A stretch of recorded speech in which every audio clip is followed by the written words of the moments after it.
नमस्कार, वेदांत लोक में आपका स्वागत है। यह वीडियो श्री रामचरितमानस के सुंदरकांड का दूसरा भाग है।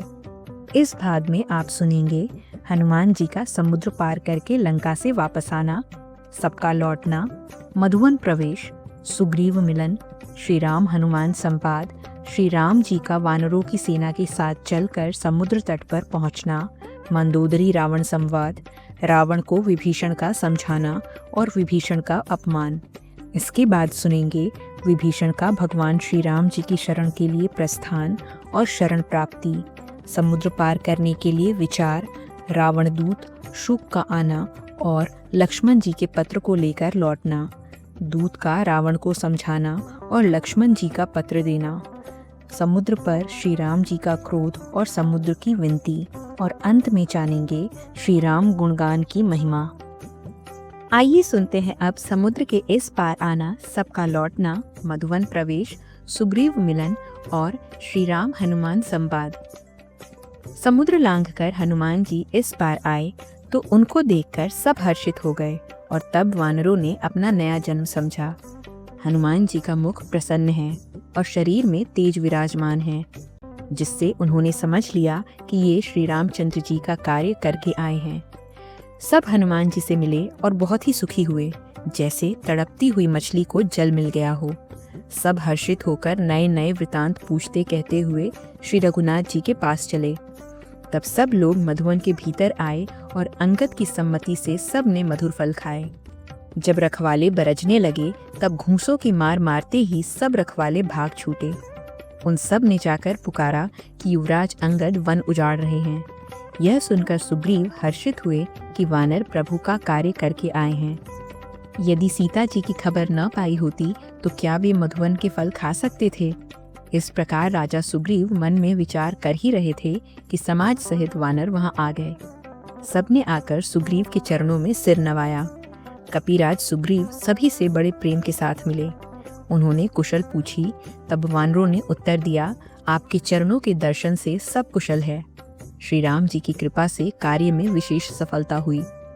हे नाथ, हनुमान जी ने ही सब कार्य किया और सब वानरों के प्राण बचा लिए। यह सुनकर सुग्रीव जी हनुमान जी से फिर मिले और सब वानरों समेत श्री रघुनाथ जी के पास चले। श्री राम जी ने जब वानरों को कार्य किए हुए आते देखा तब उनके मन में विशेष हर्ष हुआ। दोनों भाई स्फटिक शिला पर बैठे थे। सब वानर जाकर उनके चरणों में गिर पड़े। दया की राशि श्री रघुनाथ जी सबसे प्रेम सहित गले लगकर मिले और कुशल पूछी। वानरों ने कहा, हे नाथ, आपके चरण कमलों के दर्शन पाने से सब कुशल है। जामवन ने कहा, हे रघुनाथ जी सुनिए। हे नाथ, जिस पर आप दया करते हैं उसका सदा कल्याण और निरंतर कुशल है।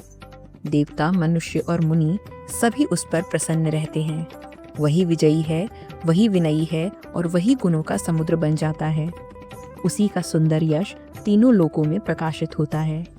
प्रभु की कृपा से सब कार्य हुआ। आज हमारा जन्म सफल हो गया। हे नाथ, पवन पुत्र हनुमान ने जो करनी की उसका 1000 मुखों से वर्णन नहीं किया जा सकता। तब जामवन ने हनुमान जी के सुंदर कार्य श्री रघुनाथ जी को सुनाए। वो सब बातें कृपानिधि श्री रामचंद्र जी के मन को बहुत ही अच्छे लगे। उन्होंने हर्षित होकर हनुमान जी को फिर हृदय से लगा लिया और कहा, हे तात, कहो सीता किस प्रकार रहती है और अपने प्राणों की रक्षा कैसे करती है? हनुमान जी ने कहा, आपका नाम रात दिन पहरा देने वाला है। आपका ध्यान ही किवाड़ है। नेत्रों को अपने चरणों में लगाए रहती है, यही ताला लगा है। फिर प्राण जाए तो किस मार्ग से? चलते समय उन्होंने मुझे चूड़ामणि उतार कर दी। श्री रघुनाथ जी ने उसे लेकर हृदय से लगा लिया। हनुमान जी ने फिर कहा, हे नाथ, दोनों नेत्रों में जल भरकर जानकी जी ने मुझसे ये वचन कहे, छोटे भाई समेत प्रभु के चरण पकड़ना और कहना कि आप दीन बंधु हैं, शरणागत के दुखों को हरने वाले हैं और मैं मन, वचन और कर्म से आपके चरणों की अनुरागिनी हूँ। फिर स्वामी, आपने मुझे किस अपराध से त्याग दिया? हाँ, एक दोष मैं अपना अवश्य मानती हूँ कि आपका वियोग होते ही मेरे प्राण नहीं चले गए। किंतु हे नाथ, यह तो नेत्रों का अपराध है जो प्राणों के निकलने में हठपूर्वक बाधा देते हैं। विरह अग्नि है, शरीर रूई है और श्वास पवन है। इस प्रकार अग्नि और पवन का संयोग होने से यह शरीर क्षण मात्र में जल सकता है, परंतु नेत्र प्रभु का स्वरूप देखकर सुखी होने के लिए आंसू बरसाते हैं, जिससे विरह की आग से भी देह नहीं जल पाती। सीता जी की विपत्ति बहुत बड़ी है। हे दीनदयालु, वह बिना कहे ही अच्छी है, कहने से आपको बड़ा दुख होगा। हे करुणा निधान, उनका एक एक पल कल्प के समान बीतता है। अतः हे प्रभु, तुरंत चलिए और अपनी भुजाओं के बल से दुष्टों के दल को जीतकर सीता जी को ले आइए। सीता जी का दुख सुनकर सुख के धाम प्रभु के कमल नेत्रों में जल भर आया और वे बोले, मन वचन और शरीर से जिसे मेरा ही आश्रय है, उसे क्या स्वप्न में भी विपत्ति हो सकती है? हनुमान जी ने कहा, हे प्रभु, विपत्ति तो तभी है जब आपका भजन स्मरण ना हो। हे प्रभु, राक्षसों की बात ही कितनी है, आप शत्रु को जीतकर जानकी जी को ले आवेंगे। भगवान कहने लगे, हे हनुमान सुन, तेरे समान मेरा उपकारी देवता, मनुष्य अथवा मुनि कोई भी शरीरधारी नहीं है। मैं तेरा बदले में उपकार तो क्या करूं? मेरा मन भी तेरे सामने नहीं हो सकता। हे पुत्र सुन, मैंने मन में खूब विचार कर देख लिया है कि मैं तुझसे उऋण नहीं हो सकता। देवताओं के रक्षक प्रभु बार बार हनुमान जी को देख रहे हैं। नेत्रों में प्रेम अश्रुओं का जल भरा है और शरीर अत्यंत पुलकित है। प्रभु के वचन सुनकर और उनके प्रसन्न मुख तथा पुलकित अंगों को देखकर हनुमान जी हर्षित हो गए और प्रेम में विकल होकर, हे भगवान, मेरी रक्षा करो कहते हुए श्री राम जी के चरणों में गिर पड़े। प्रभु उनको बार बार उठाना चाहते हैं, परंतु प्रेम में डूबे हुए हनुमान जी को चरणों से उठना सुहाता ही नहीं। प्रभु का कर कमल हनुमान जी के सिर पर है। उस स्थिति का स्मरण करके शिव जी प्रेम मग्न हो गए। फिर मन को सावधान करके शंकर जी अत्यंत सुंदर कथा कहने लगे। हनुमान जी को उठाकर प्रभु ने हृदय से लगाया और हाथ पकड़कर निकट बैठा लिया। फिर श्री राम ने कहा, हे हनुमान, बताओ तो, रावण के द्वारा सुरक्षित लंका और उसके बड़े किले को तुमने किस तरह जलाया?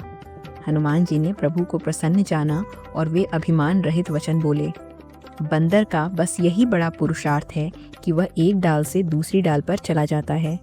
मैंने जो समुद्र लांघ कर सोने का नगर जलाया और राक्षस गणों को मारकर अशोक वन को उजाड़ डाला, यह सब तो हे श्री रघुनाथ जी आप ही का प्रताप है। हे नाथ, इसमें मेरी बड़ाई कुछ भी नहीं है। हे प्रभु, जिस पर आप प्रसन्न हो उसके लिए कुछ भी कठिन नहीं है। आपके प्रभाव से असंभव भी संभव हो सकता है। हे नाथ, मुझे अत्यंत सुख देने वाली आपकी निश्चल भक्ति कृपा करके दीजिए। हनुमान जी की अत्यंत सरल वाणी सुनकर हे भवानी, तब प्रभु श्री रामचंद्र जी ने एवमस्तु कहा। हे उमा, जिसने श्री राम जी का स्वभाव जान लिया उसे भजन छोड़कर दूसरी बात ही नहीं सुहाती। वह स्वामी सेवक का संवाद जिसके हृदय में आ गया, वही श्री रघुनाथ जी के चरणों की भक्ति पा गया। प्रभु के वचन सुनकर वानरगण कहने लगे, कृपालु आनंद कंद श्री रामचंद्र की जय हो, जय हो, जय हो। तब श्री रघुनाथ जी ने कपिराज सुग्रीव को बुलाया और कहा, चलने की तैयारी करो, अब विलंब किस कारण किया जाए, वानरों को तुरंत आज्ञा दो। भगवान की यह लीला देखकर बहुत से फूल बरसाकर और हर्षित होकर देवता आकाश से अपने अपने लोक को चले गए। अब सुनते हैं श्री राम जी का वानरों की सेना के साथ चलकर समुद्र तट पर पहुंचना। वानर राज सुग्रीव ने शीघ्र ही वानरों को बुलाया। सेनापतियों के समूह आ गए। वानर भालुओं के झुंड अनेक रंगों के हैं और उनमें अतुलनीय बल है। वे प्रभु के चरण कमलों में सिर नवाते हैं। महान बलवान रीछ और वानर गरज रहे हैं। श्री राम जी ने वानरों की सारी सेना देखी, तब कमल नेत्रों से कृपा पूर्वक उनकी ओर दृष्टि डाली। राम कृपा का बल पाकर श्रेष्ठ वानर मानो पंख वाले बड़े पर्वत हो गए। तब श्री राम जी ने हर्षित होकर प्रस्थान किया। अनेक सुंदर और शुभ सगुन हुए, जिनकी कीर्ति सब मंगलों से पूर्ण है। उनके प्रस्थान के समय शगुन होना यह लीला की मर्यादा है। प्रभु का प्रस्थान जानकी जी ने भी जान लिया। उनके बाएं अंग फड़क फड़क कर मानो कह देते हैं कि श्री रामचंद्र जी आ रहे हैं। जानकी जी को जो जो सगुन होते थे वही वही रावण के लिए अपशगुन हुए। सेना चली, उसका वर्णन कौन कर सकता है। असंख्य वानर और भालू गर्जना कर रहे हैं। नख ही उनके शस्त्र हैं। वे इच्छा अनुसार चलने वाले रीछ वानर पर्वतों और वृक्षों को धारण किए हुए कोई आकाश मार्ग से और कोई पृथ्वी मार्ग पर चल रहे हैं। वे सिंह के समान गर्जना कर रहे हैं। उनके चलने और गरजने से दिशाओं के हाथी विचलित होकर चिंघाड़ रहे हैं। पृथ्वी डोलने लगी, पर्वत कांपने लगे और समुद्र खलबला उठे। गंधर्व, देवता, मुनि, नाग, किन्नर सब के सब मन में हर्षित हुए कि अब हमारे दुख टल गए। अनेकों करोड़ भयानक वानर योद्धा कटकटा रहे हैं और करोड़ों ही दौड़ रहे हैं। प्रबल प्रताप कौशलनाथ श्री रामचंद्र जी की जय हो, ऐसा पुकारते हुए वे उनके गुण समूहों को गा रहे हैं। उदार सर्पराज शेष जी भी सेना का बोझ नहीं सह सकते। वे बार बार मोहित हो जाते हैं और पुनः पुनः कच्छप की कठोर पीठ को दांतों से पकड़ते हैं। बार बार दांतों को गड़ाकर कच्छप की पीठ पर लकीर से खींचते हुए शेष जी ऐसे शोभा देते हैं मानो श्री रामचंद्र जी की सुंदर प्रस्थान यात्रा को परम सुहावनी जानकर उसकी अचल पवित्र कथा को सर्पराज शेष जी कच्छप की पीठ पर लिख रहे हों। इस प्रकार कृपा निधान श्री राम जी समुद्र तट पर जा उतरे। अनेकों वीर, रीछ और वानर जहां तहां फल खाने लगे। चलिए सुनते हैं अब मंदोदरी रावण संवाद। जब से हनुमान जी लंका को जलाकर गए तब से लंका में राक्षस भयभीत रहने लगे। अपने अपने घरों में सब विचार करते हैं कि अब राक्षस कुल की रक्षा का कोई उपाय नहीं है। जिनके दूत के बल का वर्णन नहीं किया जा सकता, उनके स्वयं नगर में आने पर कौन भलाई है। हम लोगों की बड़ी बुरी दशा होगी। दूतों से नगर निवासियों के वचन सुनकर मंदोदरी बहुत ही व्याकुल हो गई। वह एकांत में हाथ जोड़कर पति के चरणों में लगी और नीति रस में पगी हुई वाणी बोली, हे प्रियतम, श्री हरि से विरोध छोड़ दीजिए। मेरे कहने को अत्यंत ही हितकर जानकर हृदय में धारण कीजिए। जिनके दूध की करनी का विचार करते ही राक्षसों की स्त्रियों के गर्भ गिर जाते हैं, हे प्यारे स्वामी, यदि भला चाहते हैं तो अपने मंत्री को बुलाकर उसके साथ सीता को भेज दीजिए। सीता आके कुल रूपी कमलों के वन को दुख देने वाली जाड़े की रात्रि के समान आई है। हे नाथ सुनिए, सीता को लौटाए बिना शंभु और ब्रह्मा के किए भी आपका भला नहीं हो सकता। श्री राम जी के बाण सर्पों के समूह के समान हैं और राक्षसों के समूह मेंढक के समान। वे इन्हें निगल लें, इससे पहले ही हट छोड़कर उपाय कर लीजिए। मूर्ख और जगत प्रसिद्ध अभिमानी रावण कानों से उसकी वाणी सुनकर खूब हंसा और बोला, स्त्रियों का स्वभाव सचमुच ही बहुत डरपोक होता है। मंगल में भी भय करती हो। तुम्हारा हृदय बहुत ही कमजोर है। यदि वानरों की सेना आएगी तो बेचारे राक्षस उसे खाकर अपना जीवन निर्वाह करेंगे। लोकपाल भी जिसके डर से कांपते हैं, उसकी स्त्री होकर तुम डरती हो, यह बड़ी हंसी की बात है। रावण ने ऐसा कहकर हंसकर उसे हृदय से लगा लिया और अधिक स्नेह दर्शाकर वह सभा में चला गया। मंदोदरी हृदय में चिंता करने लगी कि पति पर विधाता प्रतिकूल हो गए हैं। अब सुनते हैं विभीषण का रावण को समझाना और विभीषण का अपमान। जो ही रावण सभा में जाकर बैठा, उसने ऐसी खबर पाई कि शत्रु की सारी सेना समुद्र के उस पार आ गई है। उसने मंत्रियों से पूछा कि उचित सलाह कहिए, अब क्या करना चाहिए। तब वे सब हंसे और बोले, इसमें सलाह की कौन सी बात है। आपने देवताओं और राक्षसों को जीत लिया, तब तो कुछ भी श्रम नहीं हुआ। फिर मनुष्य और वानर किस गिनती में हैं। तुलसीदास जी लिखते हैं, मंत्री, वैद्य और गुरु, ये तीन यदि अप्रसन्नता के भय या लाभ की आशा से हित की बात न कहकर प्रिय बोलते हैं तो क्रमशः राज्य, शरीर और धर्म, इन तीन का शीघ्र ही नाश हो जाता है। रावण के लिए भी वही संयोग आ बनी है। मंत्री उसे सुना सुना कर मुंह पर स्तुति करते हैं। इसी समय अवसर जानकर विभीषण जी आए। उन्होंने बड़े भाई के चरणों में सिर नवाया। फिर वे सिर नवाकर अपने आसन पर बैठ गए और आज्ञा पाकर वे वचन बोले, हे कृपालु, जब आपने मुझसे बात पूछी है तो हे तात, मैं अपनी बुद्धि के अनुसार आपके हित की बात कहता हूँ। जो मनुष्य अपना कल्याण, सुंदर यश, सुबुद्धि, शुभ गति और नाना प्रकार के सुख चाहता हो, वह पर स्त्री के मुख को चौथ के चंद्रमा की तरह त्याग दे। 14 भुवनों का एक ही स्वामी हो, वह भी जीवों से वैर करके नष्ट हो जाता है।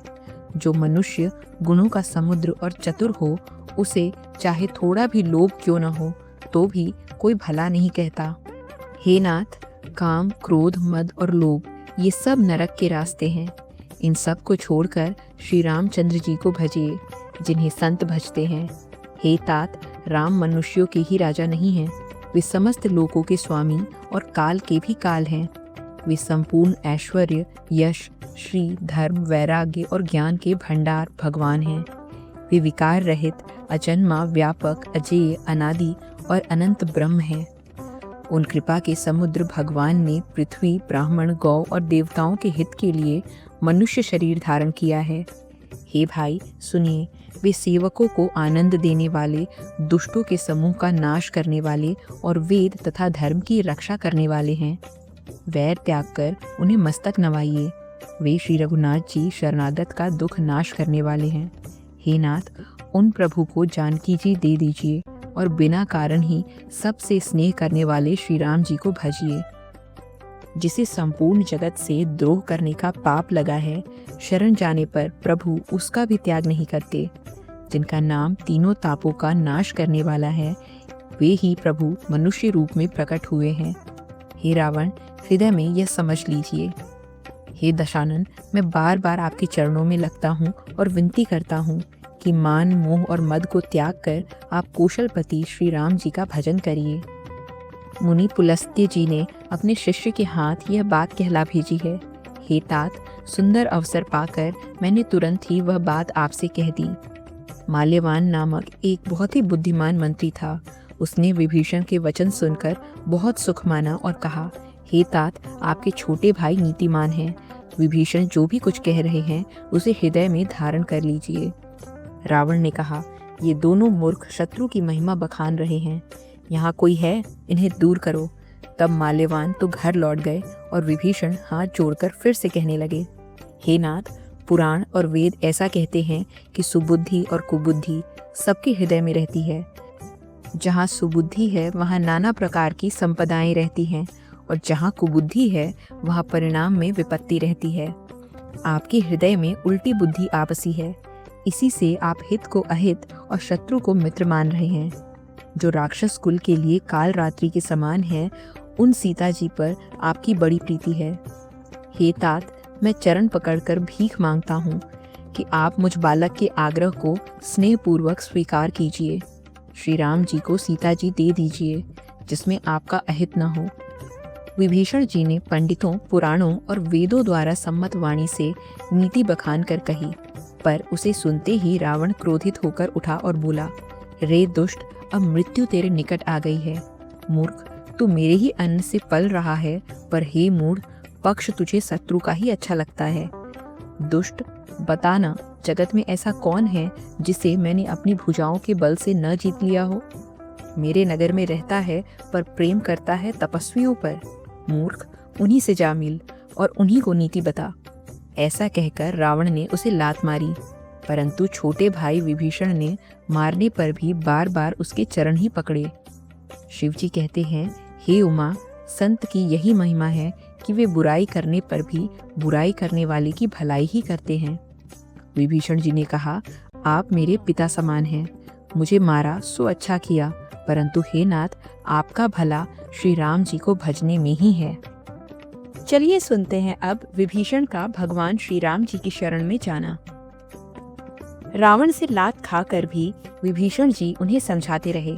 इसके बाद वे अपने मंत्रियों को साथ लेकर आकाश मार्ग में गए और सबको सुनाकर वे ऐसा कहने लगे, श्री राम जी सत्य संकल्प एवं सर्वसमर्थ प्रभु हैं, और हे रावण, तुम्हारी सभा काल के वश है, अतः मैं अब श्री रघुवीर की शरण में जाता हूँ, मुझे दोष न देना। ऐसा कहकर विभीषण जी ज्यों ही चले त्यों ही सब राक्षसों की मृत्यु निश्चित हो गई। शिव जी कहते हैं, हे भवानी, साधु का अपमान तुरंत ही संपूर्ण कल्याण की हानि कर देता है। रावण ने जिस क्षण विभीषण को त्यागा, उसी क्षण वह अभागा वैभव से हीन हो गया। विभीषण जी हर्षित होकर मन में अनेकों मनोरथ करते हुए श्री रघुनाथ जी के पास चले। वे सोचते जाते थे, मैं जाकर भगवान के कोमल और लाल वर्ण के सुंदर चरण कमलों के दर्शन करूंगा, जो सेवकों को सुख देने वाले हैं, जिन चरणों का स्पर्श पाकर ऋषि पत्नी अहिल्या तर गईं और जो दंडक वन को पवित्र करने वाले हैं, जिन चरणों को जानकी जी ने हृदय में धारण कर रखा है, जो कपट मृग के साथ पृथ्वी पर दौड़े थे और जो चरण कमल साक्षात शिव जी के हृदय रूपी सरोवर में विराजते हैं। मेरा अहोभाग्य है कि उन्हीं को आज मैं देखूंगा। जिन चरणों की पादुकाओं में भरत जी ने अपना मन लगा रखा है, आज मैं उन्हीं चरणों को अभी जाकर इन नेत्रों से देखूंगा। इस प्रकार प्रेम सहित विचार करते हुए वे शीघ्र ही समुद्र के इस पार, जिधर श्री राम जी की सेना थी, वहां आ गए। वानरों ने विभीषण को आते देखा तो उन्होंने जाना कि शत्रु का कोई खास दूत है। उन्हें पहरे पर ठहराकर वे सुग्रीव के पास आए और उनको सब समाचार कह सुनाए। सुग्रीव ने श्री राम जी के पास जाकर कहा, हे रघुनाथ जी, सुनिए, रावण का भाई आपसे मिलने आया है। प्रभु श्री राम जी ने कहा, हे मित्र, तुम क्या समझते हो, तुम्हारी क्या राय है? वानर राज सुग्रीव ने कहा, हे महाराज सुनिए, राक्षसों की माया जानी नहीं जाती। यह इच्छा अनुसार रूप बदलने वाला न जाने किस कारण आया है। जान पड़ता है यह मूर्ख हमारा भेद लेने आया है, इसलिए मुझे तो यही अच्छा लगता है कि इसे बांध रखा जाए। श्री राम जी ने कहा, हे मित्र, तुमने नीति तो अच्छी विचारी, परंतु मेरा प्रण है शरणागत के भय को हर लेना। प्रभु के वचन सुनकर हनुमान जी हर्षित हुए और मन ही मन कहने लगे कि भगवान कैसे शरणागत वत्सल हैं। श्री राम जी फिर बोले, जो मनुष्य अपने अहित का अनुमान करके शरण में आए हुए का त्याग कर देते हैं, वे पामर हैं, पापमय हैं, उन्हें देखने में भी पाप लगता है। जिसे करोड़ों ब्राह्मणों की हत्या लगी हो, शरण में आने पर मैं उसे भी नहीं त्यागता।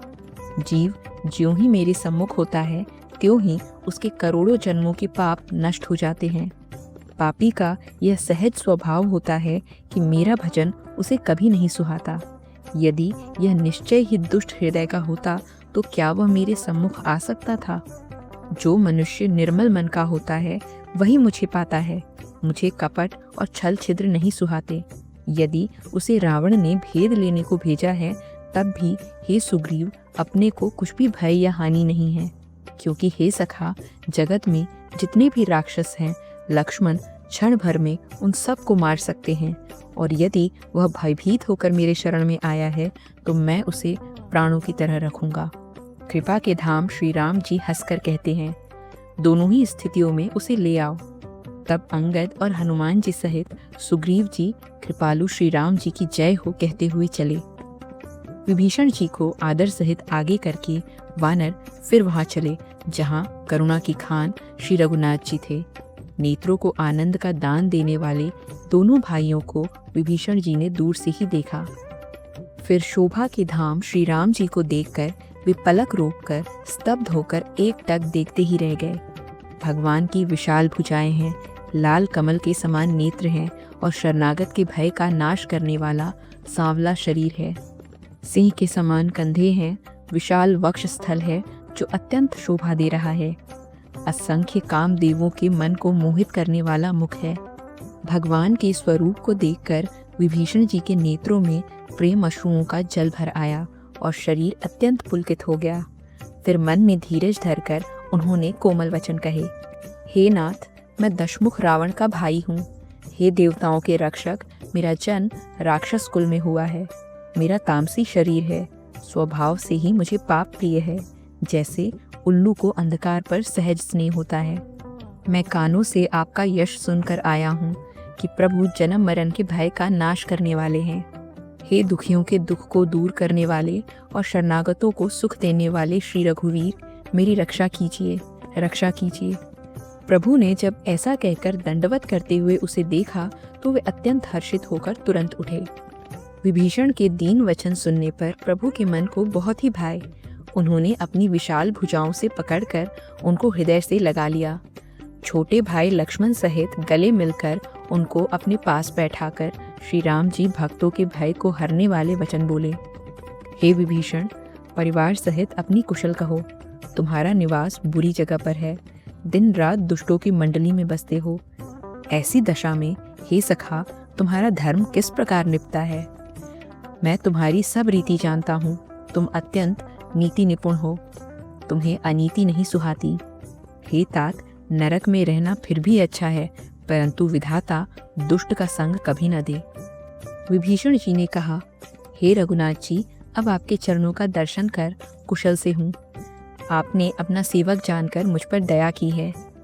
तब तक जीव की कुशल नहीं है और न स्वप्न में भी उसके मन को शांति है, जब तक वह शोक के घर विषय कामना को छोड़कर श्री राम जी को नहीं भजता। लोभ, मोह, मत्सर, मद और मान आदि अनेकों दुष्ट तभी तक हृदय में बसते हैं जब तक कि धनुष बाण और कमर में तरकश धारण किए हुए श्री रघुनाथ जी हृदय में नहीं बसते। ममता पूर्ण अंधेरी रात है जो राग द्वेष रूपी उल्लुओं को सुख देने वाली है। वह ममता रूपी रात्रि तभी तक जीव के मन में बसती है जब तक प्रभु आपका प्रताप रूपी सूर्य उदय नहीं होता। हे श्री राम जी, आपके चरणों के दर्शन कर अब मैं कुशल से हूँ। मेरे भारी भय मिट गए। हे कृपालु, आप जिस पर अनुकूल होते हैं उसे तीनों प्रकार के भवशूल नहीं व्यापते। मैं अत्यंत नीच स्वभाव का राक्षस हूँ। मैंने कभी शुभ आचरण नहीं किया। जिनका रूप मुनियों के ध्यान में भी नहीं आता, उन प्रभु ने स्वयं हर्षित होकर मुझे हृदय से लगा लिया। हे कृपा और सुख के धाम श्री राम जी, मेरा अत्यंत असीम सौभाग्य है जो मैंने ब्रह्मा और शिव जी के द्वारा सेवित युगल चरण कमलों को अपने नेत्रों से देखा। श्री राम जी ने कहा, हे सखा सुनो, मैं तुम्हें अपना स्वभाव कहता हूँ, जिसे काकभूषुंडी शिव जी और पार्वती जी भी जानते हैं।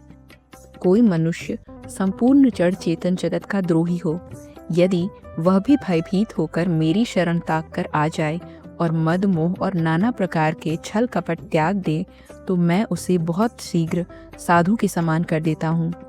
माता पिता, भाई पुत्र, स्त्री, शरीर, धन, घर, मित्र और परिवार, इन सब के ममत्व रूपी तागों को बटोर कर और उन सब की एक डोरी बनाकर उसके द्वारा जो अपने मन को मेरे चरणों में बांध देता है, यानी सारे सांसारिक संबंधों का केंद्र मुझे बना लेता है, जो समदर्शी है, जिसे कुछ इच्छा नहीं है और जिसके मन में हर्ष, शोक और भय नहीं है, ऐसा सज्जन मेरे हृदय में ऐसे बसता है जैसे लोभी के हृदय में धन बसा करता है। तुम सरीखे संत ही मुझे प्रिय हैं। मैं और किसी के कृतज्ञतावश देह धारण नहीं करता। जो सगुण भगवान के उपासक हैं, दूसरे के हित में लगे रहते हैं, नीति और नियमों में दृढ़ हैं और जिन्हें ब्राह्मणों के चरणों में प्रेम है, वे मनुष्य मेरे प्राणों के समान हैं। हे विभीषण, सुनो, मैंने जो गुण कहे वे सब तुम में हैं। इससे तुम मुझे अत्यंत ही प्रिय हो। श्री राम जी के वचन सुनकर सब वानरों के समूह कहने लगे, कृपा के समूह श्री राम जी की जय हो। प्रभु की वाणी सुनते हैं और उसे कानों के लिए अमृत जानकर विभीषण जी अघाते नहीं हैं। वे बार बार श्री राम जी के चरण कमलों को पकड़ते हैं। अपार प्रेम है, हृदय में समाता नहीं है। विभीषण जी ने कहा, हे देव, हे चराचर जगत के स्वामी, हे शरणागत के रक्षक, हे सबके हृदय के भीतर की जानने वाले, सुनिए, मेरे हृदय में पहले कुछ वासना थी, वह प्रभु के चरणों की प्रीति रूपी नदी में बह गई। अब तो हे कृपालु, शिव जी के मन को सदैव प्रिय लगने वाली आपकी पवित्र भक्ति मुझे दीजिए। एवं अस्तु कहकर प्रभु श्री राम जी ने तुरंत ही समुद्र का जल मांगा और कहा, हे सखा, यद्यपि तुम्हारी इच्छा नहीं है, पर जगत में मेरा दर्शन अमोघ है, वह निष्फल नहीं जाता। ऐसा कहकर श्री राम जी ने उनको राज तिलक कर दिया। आकाश से पुष्पों की भारी वर्षा हुई।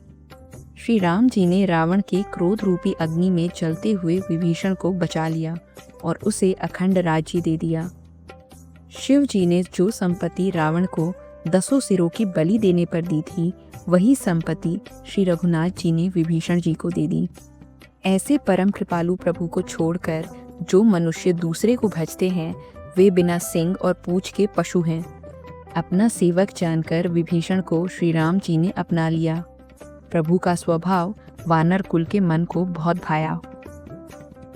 अब सुनते हैं समुद्र पार करने के लिए विचार करना, रावण दूत सूप का आना और लक्ष्मण जी के पत्र को लेकर लौटना। सब कुछ जानने वाले, सबके हृदय में बसने वाले, सर्वरूप, सबसे रहित, उदासीन, कारण से मनुष्य बने हुए तथा राक्षसों के कुल का नाश करने वाले श्री राम जी नीति की रक्षा करने वाले वचन बोले। हे वीर वानर राज सुग्रीव और लंकापति विभीषण, सुनो, इस गहरे समुद्र को किस प्रकार पार किया जाए। अनेक जाति के मगर, सांप और मछलियों से भरा हुआ यह अत्यंत अथाह समुद्र पार करने में सब प्रकार से कठिन है। विभीषण जी ने कहा, हे रघुनाथ जी सुनिए, यद्यपि आपका एक बाण ही करोड़ों समुद्रों को सोख सकता है, तथापि उचित यह होगा कि पहले जाकर समुद्र से प्रार्थना की जाए।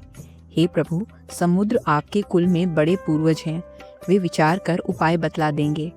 तब रीछ और वानरों की सेना बिना ही परिश्रम के समुद्र के पार उतर जाएगी। श्री राम जी ने कहा, हे सखा, तुमने अच्छा उपाय बताया, यही किया जाए यदि दैव सहायक हों। यह सलाह लक्ष्मण जी के मन को नहीं अच्छी लगी। श्री राम जी के वचन सुनकर तो उन्होंने बहुत ही दुख पाया। लक्ष्मण जी ने कहा, हे नाथ, दैव का क्या भरोसा, मन में क्रोध कीजिए और समुद्र को सुखा डालिए। यह दैव तो कायर के मन का एक आधार है, आलसी लोग ही दैव दैव पुकारा करते हैं। यह सुनकर श्री रघुवीर हंसकर बोले, ऐसे ही करेंगे, मन में धीरज रखो। ऐसा कहकर छोटे भाई को समझाकर प्रभु श्री रघुनाथ जी समुद्र के समीप गए। उन्होंने पहले सिर नवाकर प्रणाम किया, फिर किनारे पर कुश बिछाकर बैठ गए। उधर जब विभीषण जी प्रभु के पास आए थे, तब रावण ने उसके पीछे दूत भेजे थे। कपट से वानर का शरीर धारण करके उन्होंने सब लीलाएं देखी। वे अपने हृदय में प्रभु के गुणों की और शरणागत पर उनके स्नेह की सराहना करने लगे। फिर वे प्रकट रूप में भी अत्यंत प्रेम के साथ श्री राम जी के स्वभाव की बड़ाई करने लगे। वे अपना कपट वेश भूल गए। तब वानरों ने जाना कि ये शत्रु के दूत हैं और वे उन सब को बांधकर सुग्रीव के पास ले आए। सुग्रीव ने कहा, सब वानरों सुनो, राक्षसों के अंग भंग करके भेज दो। सुग्रीव के वचन सुनकर वानर दौड़े। दूतों को बांधकर उन्होंने सेना के चारों ओर घुमाया। वानर उन्हें बहुत तरह से मारने लगे। वे दीन होकर पुकारते थे, फिर भी वानरों ने उन्हें नहीं छोड़ा। तब दूतों ने पुकार कर कहा, जो हमारे नाक कान काटेगा उसे कौशलाधीश श्री राम जी की सौगंध है। यह सुनकर लक्ष्मण जी ने सबको निकट बुलाया। उन्हें बड़ी दया लगी और हंसकर उन्होंने राक्षसों को तुरंत ही छुड़ा दिया और उनसे कहा, रावण के हाथ में यह चिट्ठी देना और कहना, हे कुलघातक, लक्ष्मण के शब्दों को बाँचो। और फिर उसे मेरा कृपा से भरा हुआ संदेश कहना कि सीता जी को देकर श्री राम जी से मिलो, नहीं तो तुम्हारा काल आ गया समझो। चलिए सुनते हैं अब दूत का रावण को समझाना और लक्ष्मण जी का पत्र देना। लक्ष्मण जी के चरणों में मस्तक नवाकर श्री राम जी के गुणों की कथा वर्णन करते हुए दूत तुरंत ही लंका को चल दिए। श्री राम जी का यश कहते हुए वे लंका में आए और उन्होंने रावण के चरणों में सिर नवाया। दसमुख रावण ने हंसकर बात पूछी, अरे शुक, अपनी कुशल क्यों नहीं कहता? फिर उस विभीषण का समाचार सुना, मृत्यु जिसके अत्यंत निकट आ गई है। मूर्ख ने राज्य करते हुए लंका को त्याग दिया। अभागा अब जौ का कीड़ा बनेगा। जौ के साथ जैसे घुन भी पिसता है, वैसे ही नर वानरों के साथ वह भी मारा जाएगा। फिर भालू और वानरों की सेना का हाल कह, जो कठिन काल की प्रेरणा से यहाँ चली आई है और जिनके जीवन का रक्षक कोमल चित वाला बेचारा समुद्र बन गया है। उनके और राक्षसों के बीच यदि समुद्र न होता तो अब तक राक्षस उन्हें मारकर खा गए होते। फिर उन तपस्वियों की बात बता जिनके हृदय में मेरा बड़ा डर है। उनसे तेरी भेंट हुई या वे कानों से मेरा यश सुनकर ही लौट गए? शत्रु सेना का तेज और बल बताता क्यों नहीं? तेरा चित्त बहुत ही चकित हो रहा है। दूत ने कहा, हे नाथ, आपने जैसे कृपा करके पूछा है वैसे ही क्रोध छोड़कर मेरा कहना मानिए। जब आपका छोटा भाई श्री राम जी से जाकर मिला, तब उसके पहुंचते ही श्री राम जी ने उसको राज तिलक कर दिया। हम रावण के दूत हैं, यह कानों से सुनकर वानरों ने हमें बांधकर बहुत कष्ट दिए, यहाँ तक कि वे हमारे नाक कान काटने लगे। श्री राम जी की शपथ दिलाने पर ही उन्होंने हमको छोड़ा। हे नाथ, आपने श्री राम जी की सेना पूछी, सो वह तो 100 करोड़ मुखों से भी वर्णन नहीं की जा सकती। अनेकों रंगों के भालू और वानरों की सेना है, जो भयंकर मुख वाले, विशाल शरीर वाले और भयानक हैं। जिसने नगर को जलाया और आपके पुत्र अक्षय कुमार को मारा, उसका बल तो सब वानरों में थोड़ा है। असंख्य नामों वाले बड़े ही कठोर और भयंकर योद्धा हैं। उनमें असंख्य हाथियों का बल है और वे बड़े ही विशाल हैं। द्विवेद, मयंद, नील, नल, अंगद, गद, विकटास्य, दधिमुख, केसरी, निषठ, शठ और जामवन, ये सभी बल की राशि हैं। ये सब वानर बल में सुग्रीव के समान हैं और इनके जैसे एक दो नहीं, करोड़ों हैं। उनको गिन ही कौन सकता है। श्री राम जी की कृपा से उनमें अतुलनीय बल है। वे तीनों लोगों को तृण के समान समझते हैं। हे दशानन, मैंने कानों से ऐसा सुना है कि 18 पद्म तो अकेले वानरों के सेनापति हैं। हे नाथ, उस सेना में ऐसा कोई वानर नहीं जो आपको रण में न जीत सके। सब के सब अत्यंत क्रोध से हाथ मींचते हैं, पर श्री रघुनाथ जी उन्हें आज्ञा नहीं देते। सब वानर कहते हैं, हम मछलियों और सांपों सहित समुद्र को सोख लेंगे, नहीं तो बड़े बड़े पर्वतों से भर देंगे और रावण को मसलकर धूल में मिला देंगे। सब वानर ऐसे ही वचन कह रहे हैं। सब सहज ही निडर हैं। इस प्रकार गरजते और डपटते हैं मानो लंका को निगल ही जाना चाहते हैं। सब वानर भालू सहज ही शूरवीर हैं और फिर उनके सिर पर प्रभु श्री राम जी हैं। हे रावण, वे संग्राम में करोड़ों कालों को जीत सकते हैं। श्री राम जी के तेज, बल और बुद्धि की अधिकता को लाखों शेष भी नहीं ला सकते। वे एक ही बाण से सैकड़ों समुद्र को सोख सकते हैं। परंतु श्री राम जी ने नीति की रक्षा के लिए आपके भाई से उपाय पूछा। आपके भाई के वचन सुनकर श्री रामचंद्र जी समुद्र से राह मांग रहे हैं। उनके मन में कृपा भरी है, इसलिए वे उसे सोखते नहीं। दूत के ये वचन सुनते ही रावण खूब हंसा और बोला, जब ऐसी बुद्धि है तभी तो वानरों को सहायक बनाया है। स्वाभाविक ही डरपोक विभीषण के वचनों को प्रमाण करके उन्होंने समुद्र से बाल हट ठाना है। अरे मूर्ख, झूठी बड़ाई क्या करता है। बस मैंने शत्रु के बल और बुद्धि की थाह पाली। जिसके विभीषण जैसा डरपोक मंत्री हो, उसे जगत में विजय और ऐश्वर्य कहाँ। दुष्ट रावण के वचन सुनकर दूत को क्रोध आया। उसने मौका समझकर पत्रिका निकाली और कहा, श्री राम जी के छोटे भाई लक्ष्मण ने यह पत्रिका दी है। हे नाथ, इसे पढ़वाकर छाती ठंडी कीजिए। रावण ने हंसकर उसे बाएं हाथ से लिया और मंत्री को बुलाकर उसे पढ़वाने लगा। पत्रिका में लिखा था, अरे मूर्ख, केवल बातों से ही मन को रिझाकर अपने कुल को नष्ट भ्रष्ट मत कर। श्री राम जी से विरोध करके तू विष्णु, ब्रह्मा और महेश की शरण जाने पर भी नहीं बचेगा। या तो अभिमान छोड़कर अपने छोटे भाई विभीषण की भांति प्रभु के चरण कमलों का भ्रमर बन जा, अथवा रे दुष्ट, श्री राम जी के बाण रूपी अग्नि में परिवार सहित पतिंगा हो जा। दोनों में से जो अच्छा लगे सो कर। पत्रिका सुनते ही रावण मन में भयभीत हो गया, परंतु ऊपर से मुस्कुराता हुआ वह सबको सुनाकर कहने लगा, जैसे कोई पृथ्वी पर पड़ा हुआ हाथ से आकाश को पकड़ने की चेष्टा करता है, वैसे ही यह लक्ष्मण डींग हाँकता है। दूत शूक ने कहा, हे नाथ, अभिमानी स्वभाव को छोड़कर इस पत्र में लिखी सब बातों को सत्य समझिए। क्रोध छोड़कर मेरा वचन सुनिए। हे नाथ, श्री राम जी से वैर त्याग दीजिए। यद्यपि श्री रघुवीर समस्त लोगों के स्वामी हैं, पर उनका स्वभाव अत्यंत ही कोमल है। मिलते ही प्रभु आप पर कृपा करेंगे और आपका एक भी अपराध वे हृदय में नहीं रखेंगे। जानकी जी श्री रघुनाथ जी को दे दीजिए।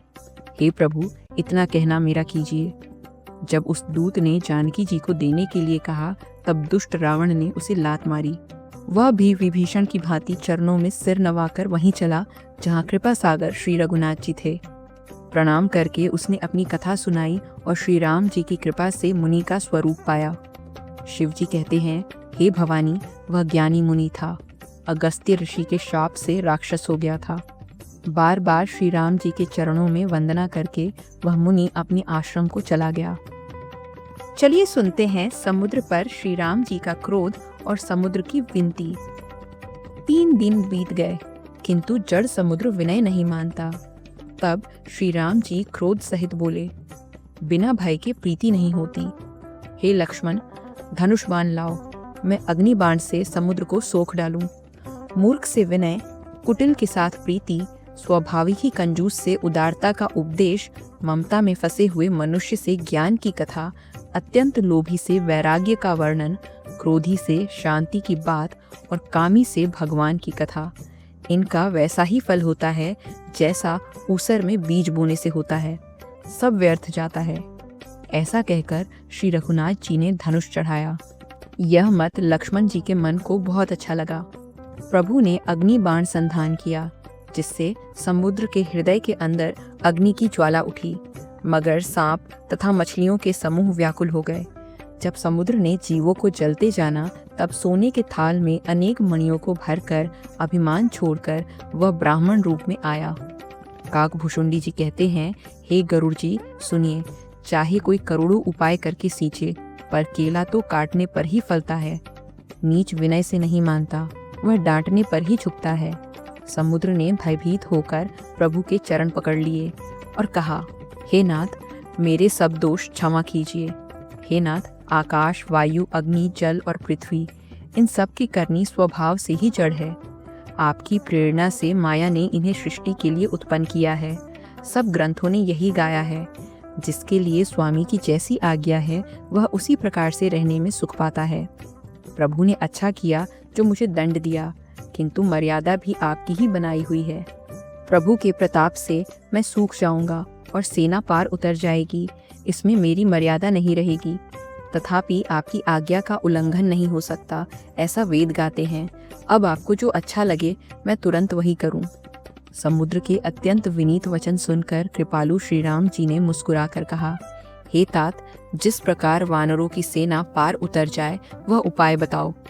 समुद्र ने कहा, हे नाथ, नील और नल नामक 2 वानर भाई हैं। उन्होंने लड़कपन में ऋषि से आशीर्वाद पाया था।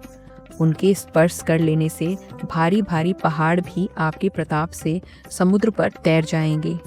मैं भी प्रभु की प्रभुता को हृदय में धारण कर अपने बल के अनुसार सहायता करूंगा। हे नाथ, इस प्रकार समुद्र को बंधाइए, जिससे तीनों लोकों में आपका सुंदर यश गाया जाए। और इस बाण से मेरे उत्तर तट पर रहने वाले पाप के राशि दुष्टों का वध कीजिए। कृपालु और रणधीर श्री राम जी ने समुद्र के मन की पीड़ा सुनकर उसे तुरंत ही हर लिया। अपने बाण से उन दुष्टों का वध कर दिया। श्री राम जी का भारी बल और पौरुष देखकर समुद्र हर्षित होकर सुखी हो गया। उसने उन दुष्टों का सारा चरित्र प्रभु को कह सुनाया। फिर चरणों की वंदना करके समुद्र चला गया। और सुंदर कांड समाप्त करने से पहले तुलसीदास जी श्री राम गुणगान की महिमा कहते हैं। तुलसीदास जी कहते हैं, श्री राम जी का चरित्र कलयुग के पापों को हरने वाला है। इसे मैंने अपनी बुद्धि के अनुसार गाया है। श्री रघुनाथ जी के गुण समूह सुख के धाम, संदेह का नाश करने वाले और विषाद का दमन करने वाले हैं। अरे मूर्ख मन, तू संसार का सब आशा भरोसा त्याग कर निरंतर इन्हें ही गा और सुन। श्री रघुनाथ जी का गुणगान संपूर्ण सुंदर मंगलों को देने वाला है। जो इसे आदर सहित सुनेंगे वे बिना किसी जहाज के ही भवसागर से तर जाएंगे। और यहीं पर सुंदरकांड का दूसरा भाग समाप्त होता है। धन्यवाद हमारे साथ बने रहने के लिए। अगर आप ऐसी कथाएं पसंद करते हैं तो वेदांत लोक को सब्सक्राइब करना न भूलें। वीडियो को लाइक करें और अपने विचार कमेंट में साझा करें। जय श्री राम।